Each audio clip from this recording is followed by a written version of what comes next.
İçi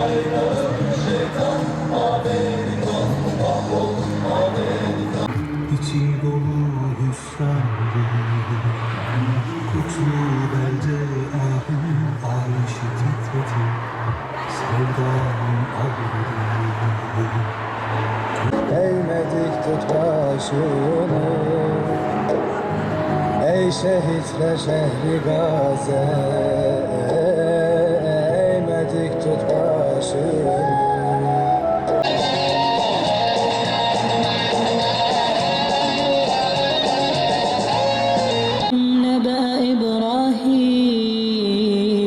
إذ قال لأبيه وقومه ما تعبدون قالوا نعبد أصناما فنظل لها عاكفين قال هل يسمعونكم إذ تدعون أو ينفعونكم أو يضرون يوم لا ينفع مال ولا بنون إلا من أتى الله بقلب سليم. Bugün katil Amerika'nın konsolosluğu önünde 15 Şubat'ta hem Gazze nöbetimizin 139. gününde hem nöbetteyiz hem de basın açıklaması olarak buradayız.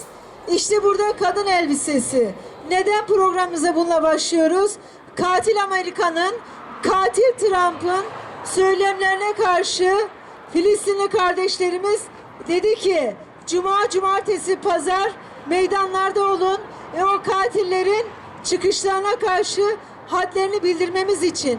İşte biz bugünkü basın açıklamamıza, nöbetimize bu elbiseyle başlıyoruz. Ve diyoruz ki katil Trump'a diyoruz ki siz katil Netanyahu'yu desteklediniz. 15 ay boyunca desteklediniz. Dünyanın en ağır silahlarını verdiniz. Dünyada müttefikler oluşturdunuz ama kadınlara karşı, çocuklara karşı verilen savaşı kazanamadınız. Tünellerden yürütülen savaşı kazanamadınız. Abluka altındaki Gazze halkına karşı kazanamadınız. Siz 15 aydır kazanamadınız. Yıllardır kazanamadınız da şimdiki yaptığınız açıklamalarla, çıkışla mı Gazze'yi esir alacaksınız? Gazze'yi boşaltacaksınız. Gazze'deki insanları sürgün edeceksiniz. Bunun mümkün olmadığını söylemek için biz buradayız. Ve bugün zaten en güzel cevabı Filistinli direnişçiler verdi. Dedi ki eğer ki bir yürüyüş olacaksa Gazze'den bu başka ülkelere değil Kudüs'e olacak dedi. Ve yıllar önce katil Trump Kudüs'ü İsrail'in başkenti olarak ilan etti. Bugün en güzel cevabını tekrar aldı. Bugün 15 Şubat 2025. İlk kıblemiz Mescid-i Aksa'mızın koruyucusu Filistin halkının ABD-İsrail işbirliğine rağmen tüm dünyaya ve küffara karşı başlatmış olduğu 7 Ekim Aksa tufanı mücadelesi devam ediyor. Bu süreçte resmi rakamlara göre 46 binden fazla insan hayatını kaybetti. Yaralı sayısı ise 200 bine yaklaştı. Bunca yaşanan acı, zorluk, sıkıntılar içinde tüm dünyaya iman, tevekkül, teslimiyet dersi vererek bizlere okul alan Gazze an itibariyle İsrail'e karşı büyük bir zafere doğru gitmektedir. İsrail'i ateşkese mahkum eden bu izzetli ordu zaferi gölgelemek için elinden geleni yapan ABD ve İsrail'in tüm çabalarına rağmen duruşunu bozmadan mücadeleye devam etmektedir. ABD Başkanı Trump'ın Gazze'de yaşayan milyonlarca insanı zorla tehcir etme planları yalnızca açık bir savaş suçu değil, aynı zamanda insanlığa karşı sömürgeci bir teşebbüstür. Bu girişim Filistin halkının varlığını, tarihini ve geleceğini yok etmeye yönelik emperyalist bir saldırıdır. Gazze halkı yıllardır abluka altında yaşam mücadelesi verirken şimdi de yerinden edilmek isteniyor. Buna sessiz kalamayız. Trump'ın son açıklamaları emperyalist ve siyonist söylemin vardığı noktayı tüm çıplaklığıyla gözler önüne seriyor. Gazze'de yaşanan vahşeti meşrulaştırmaya çalışan, katilleri aklayan ve Filistin halkının sürgün edilmesini öneren bu akıl almaz açıklamalar küresel tahammükün en korkunç yüzünü bir kez daha ifşa etmiştir. Biliyoruz ki bu açıklamalar başta ABD olmak üzere küresel emperyalistlerin bir cezalandırma eylemidir. Direnişiyle tüm dünyaya örnek olan Gazze'ye esaslı bir fatura kesilmeye, yeryüzünden silerek rol model olmasını öne geçirmeye çalışılmaktadır. Tarihin erken dönemlerinden itibaren iktidarlarla, tağuti düzenlerle, kibirli zalimlerle mücadele edenler mazlumlara örnek olmasın diye hep yok edilmek istenmiştir. Bugün Gazze direnişi de bütün dünya için bir umuda dönüşmüş, mücadele bilincini derinleştirmiştir.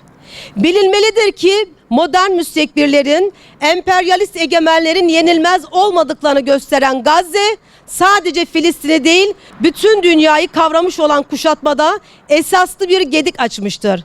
Şimdi bize düşen bu gediği büyütmek, direnişten hiçbir gerekçeyle vazgeçmeyeceğimizi hepimize öğretmelidir. Bizler bu gerçeği görüyor ve egemenlere karşı çaresiz olmadığımızı ilan ediyoruz. Yapacaklarımız açıktır. Öncelikle Gazze'yi tehdit eden Siyonist savaş makinesine karşı harekete geçmeliyiz. Zorla tehcir politikalarına karşı devletler üzerinde halkalar baskı kurmalıyız. Uluslararası hukuk imkanları zorlanmalı, İsrail yalnızlaştırılmalıdır. Acilen ekonomik yaptırımlar uygulanmalı ve İsrail kesin olarak tecrit edilmelidir. Soykırımı gerçekten boykot etmek için ticareti kesmek şarttır. Gazze direnişi bugün hepimize tarihi bir fırsat vermektedir. Yenilemez denilen egemenlerin zalimliğine karşı ya direnişin yanında mevzileneceğiz ya da egemenlerin bizi hizaya sokmasına izin vereceğiz. Unutmamalıdır ki tarih bu katliam karşısında sessiz kalanları hafızalardan silmeyecektir. Bu büyük utanç Rabbimiz katında da altından kalkamayacak bir suça dönüşecektir. Yarın çok geç olmadan Gazze'nin yanında olun, mazlum halkların sesi, çığlığı olun, adaletin yanında olun, direnin. Özgürlük için, insanlık için, adalet için mazlum halkları ve Gazze'yi hep birlikte savunalım. Tüm mücadele eden müminlerin Allah'ın selamıyla selamlıyoruz. Şehitlerimize rahmet diliyoruz. Bu direnişin tüm dünyaya İslam hakimiyeti ve özgürlük getirmesini Rabbimizden diliyoruz. Yaşasın nehirden denize özgür Filistin. Ey Rabbimiz, El-Kadir isminde senden yardım istiyoruz. Ey Rabbimiz, El-Kadir isminde o mücahitlere ve müminlere yardım eyle. Ey Rabbimiz, El-Kadim isminde zaferi öne al. Rabbimiz senden yardım istiyoruz. Ey Rabbimiz, El-Kerim isminde zaferi ikram eyle ve müminleri mahcup etme ya Rabbi.